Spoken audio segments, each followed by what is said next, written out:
دوسری بات آپ حضرات کو یہ بات بتانی ہے، حدیث پاک میں حضور علیہ الصلوۃ والسلام نے ارشاد فرمایا من تعلم بابا من العلم خیر من الف رکعہ، جو شخص علم کا ایک چھوٹا سا باب سیکھ لے،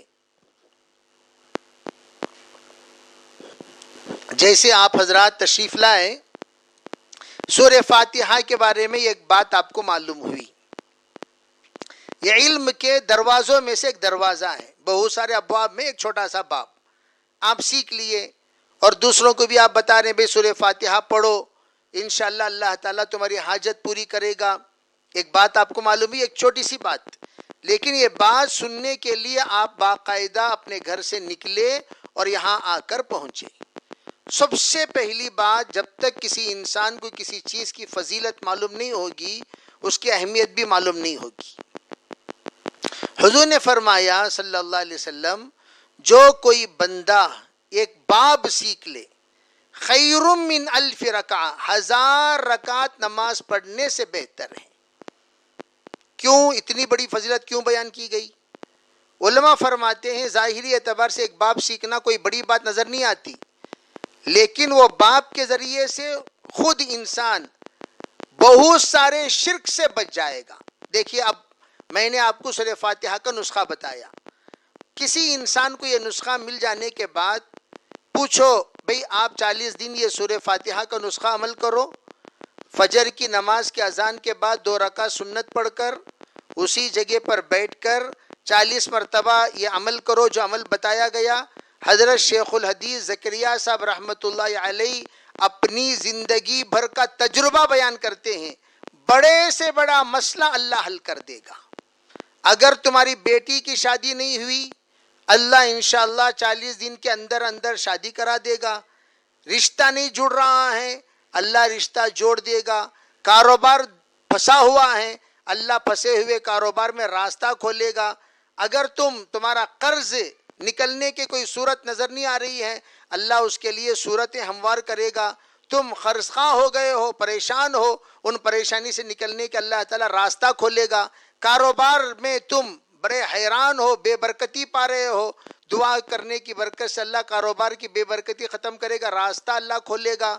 اور تم سب سے بڑی بات شرک سے، بدعت سے اور خرافات سے، رسم سے، رواج سے بچ جاؤ گے۔ اب ایک عمل میں نے بتایا، آپ نے 10 کو بتایا، 10 نے اس عمل کی برکت سے گناہ سے بچ گئے، شرک سے بچ گئے اور غیر اللہ کے پاس جا کر ہاتھ پھیلانے سے بچ گئے، غلط عقیدے میں مبتلا ہو کر اپنا عقیدہ کھونے سے، اپنے عقیدے کھو کر کفر کی طرف جانے سے بچ گئے۔ تو کتنی بڑی باتیں ایک بات کے ذریعے سے نکلی۔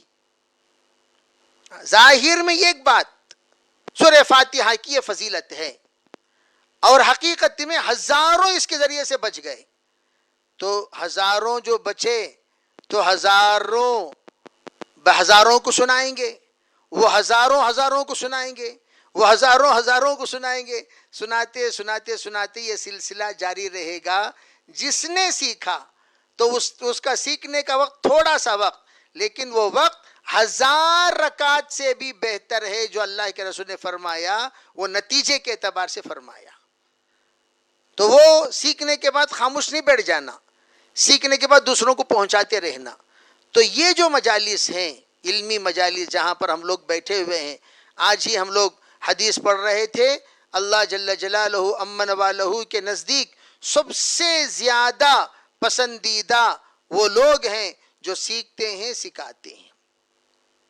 بلکہ حدیث پاک میں خود ہے، آپ نے فرمایا من تعلم القرآن وعلمہ، مشہور روایت ہے، سیکھے اور سکھائے۔ اور ایک حدیث میں آپ نے فرمایا کن عالما او متعلما او مستمعا او محبا ولا تکن رابعا۔ آپ نے فرمایا یا تو خود عالم بن جا، سلیبس مکمل کر علم کا، یا متعلم سیکھنے والا بن جا جو اب ہم لوگ کر رہے ہیں، یا مستمعن جو بات کہی جا رہی ہے علم کی وہ غور سے سننے والا بن جا، او محبن یعنی جو لوگ جا رہے ہیں ان سے محبت کرنے والا بن جا۔ جو پڑھ رہے ہیں ان سے محبت کرنے والا بن جا, جو پڑھا رہے ہیں ان سے محبت کرنے والا بن جا. وَلَا تَكُنْ رَابِعًا, چوتھا انسان نہ بن. یعنی آپ عالم ہیں, متعلم ہیں, محب ہیں, بہت اچھی بات ہے, غور سے سننے والے ہیں, بہت اچھی بات ہے. تم پانچویں آدمی مت بن جاؤ. اگر پانچویں بن جاؤ گے, وَلَا تَكُنْ خَامِسًا, پانچویں بن جاؤ گے یعنی اعتراض کرنے والا, تم ہلاک ہو جاؤ گے. حضور نے فرمایا تم ہلاک ہو جاؤ گے. فتہلک, تو ہلاک ہو جائے گا, یا فتہلک, یا ہلاک کر دیے جاؤ گے. تو آپ نے دونوں بات بتائی, سیکھنے والوں کی فضیلت اور سیکھنے والوں سے محبت کرنے والوں کی فضیلت, اور جو لوگ غور سے سنتے ہیں ان کی فضیلت. آپ نے بیان کرنے کے بعد فرمایا اگر تم پانچویں بن گئے, تین باتیں ہیں تو چوتھے بن گئے, چار باتیں ہیں تو پانچویں بن گئے, دونوں روایتوں میں موجود ہے. چوتھا نہ بن, جہاں تین باتیں بتائی گئی وہاں چوتھا نہ بن کہا, جہاں چار باتیں بتائی گئی وہاں پانچواں نہ بن کہا. حضور نے فرمایا پانچواں اگر بن گئے, چوتھے بن گئے یعنی معترض بن گئے, تو تم ہلاک ہو جاؤ گے. ہلاک ہونے کے اعتبار سے علماء فرماتے ہیں دنیا کے تمام اعمال ختم ہو جائیں گے اعتراض کرتے کرتے. تو اس لیے یہ مجلس جس میں آپ حضرات تشریف لا رہے ہیں یہ بہت قیمتی مجلس, سیکھنے, یہ اللہ کا شکر ادا کرنا چاہیے. اللہ تعالیٰ الحمدللہ آپ حضرات کے لیے ایک راستہ ہموار کیا دین سیکھنے سکھانے کا. عام طور پر فضائل والی مجلس میں تو لوگ جڑ جاتے ہیں. میں اکثر کہا کرتا ہوں بھئی فضائل والی مجلس کیوں ہے؟ مسائل والی مجلس تک پہنچنے کے لیے. میں نے کہا ساتھیوں کو پرسوں ہی کہ ایک آدمی کہہ رہا, ارے وہ بڑی جلیبی بڑی اچھی ہے بھائی, جلیبی بہت اچھی ہے, ارے کھاؤ گے تو بڑا مزہ ملے گا, آپ کے منہ سے مزہ نہیں جائے گا, آپ اس کے اوپر فدا ہو جاؤ گے, آپ اس پر قربان ہو جاؤ گے. جلیبی کے بغیر تم لوگ کوئی نشست نہیں رہے گی, کوئی کھانا نہیں کھاؤ گے. خالی دوسرے دن جا رہے ہیں خالی جلیبی کی فضیلت بیان کر رہے ہیں, تیسرے دن جا رہے ہیں جلیبی کی فضیلت بیان کر رہی ہیں, تو چوتھے دن پوچھیں گے خالی فضیلت بیان کرتی ہیں کہ زندگی میں کھلاتی ہیں کی بھی کی؟ فضیلت بیان کرے بغیر لو بھئی یہ جلیبی ذرا چکو دیکھو گے تو فضیلتاں بیان کرنے کی ضرورت نہیں, چکے کو تو کافی ہیں, پورے فضیلتاں سمجھ میں آ جاتی ہیں آٹومیٹک. مٹھاس ہم سمجھا نہیں سکتے, ہم فضیلت سنا نہیں سکتے, فضیلت کو ہم بول نہیں سکتے. عربی احساسات کو ہم کیسے بیان کر سکتے ہیں؟ ایک چیز میٹھی ہے, بیٹا اس کی ٹیسٹ ہی کیسی؟ بہت اچھی, بہترین, بس اتنا بولیں گے. وہ ٹیسٹ کیسا اسے ہم بیان کر سکتے ہیں؟ محسوسات کو ملفوظات نہیں بنایا جا سکتا, ملفوظ یہ محسوس نہیں ہوا کرتے. تو جو باتیں کہی جاتی ہیں وہ کہی جا سکتی ہیں, جو باتیں سمجھائی جا سکتی ہیں وہ سمجھائی جا سکتی ہیں الفاظ کے اعتبار سے, لیکن جو چکائی جا سکتی ہیں وہ چکنا الفاظ میں کیسا کہو گے؟ ارے بھائی تمہیں میں بنا کو دیتا ہوں تمہیں کھا کو دیکھو نا. مستورات کبھی کبھار مردوں کو تسلی دیتی ہے, ایک نیو ڈش میں بنائی ہوں ذرا ٹیسٹ کرو, اے وہ کیسا ہے کہ کدھر ہے کہ پہلے میں بنا کو دیتی ہوں کھا کو تمہیں بولو, بولتے نہیں بولتے. اسی طرح کہ علم خالی فضائل سننے سے کام نہیں, بھی مسائل پڑھو, سنت پر عمل کرنے کی فضیلت. اب سنت کیا چیز ہے وہ سیکھیں گے کب؟ جب آ کر بیٹھیں گے تبھی تو سنت سیکھیں گے. جیسے ہم اکثر کہا کرتے مستورات سے خصوصاً بے ہر چیز سیدھے ہاتھ سے کرنا سنت ہے. یہاں تک کہ آپ چائے بنا رہی ہو, چائے میں پتی ڈال دیے, چمچہ ہلانا, چمچہ ہلانے کی سنت کیا ہے؟ ان اللہ یحب التیامن حتی تنعل والترجل. حضور نے فرمایا کہ اللہ کو سیدھے طرف سے جو کام کیا جاتا ہے وہ پسند ہے, یہاں تک کہ تم چپل پہنو تب بھی سیدھے طرف کا خیال رکھو, یا کنگھی کرو تب بھی سیدھے طرف کا خیال رکھو. تو یہ دو باتیں فرما کر قس علی ھذا, اس پر قیاس کر لو. یعنی کیا مطلب؟ چمچ, اب چائے بنانے کے لیے دودھ رکھ دیے, اب دودھ ابل رہا ہے, چمچہ اندر ڈال کر ہلانا کیسے؟ سیدھے طرف سے ہلاؤ. پتی ڈال کر ہلانا کیسے؟ سیدھے طرف سے ہلاؤ. شکر ڈال کر ہلانا کیسے؟ سیدھے طرف سے ہلاؤ. یہ سوچ کر ہلاؤ, سیدھے طرف سے ہلانا سنت ہے, تو اللہ تعالیٰ تمہارے چائے بنانے کو بھی عبادت بنا دے گا. چائے تو بن رہی ہے خدمت کے طور پر, وہ تو ایک عبادت ہے ہی, لیکن آپ چائے میں شکر ڈال کر ہلا رہے ہو, ایک سنت زندگی ہو گئی, دوسری سنت زندگی ہو گئی, تیسری سنت زندگی ہو گئی.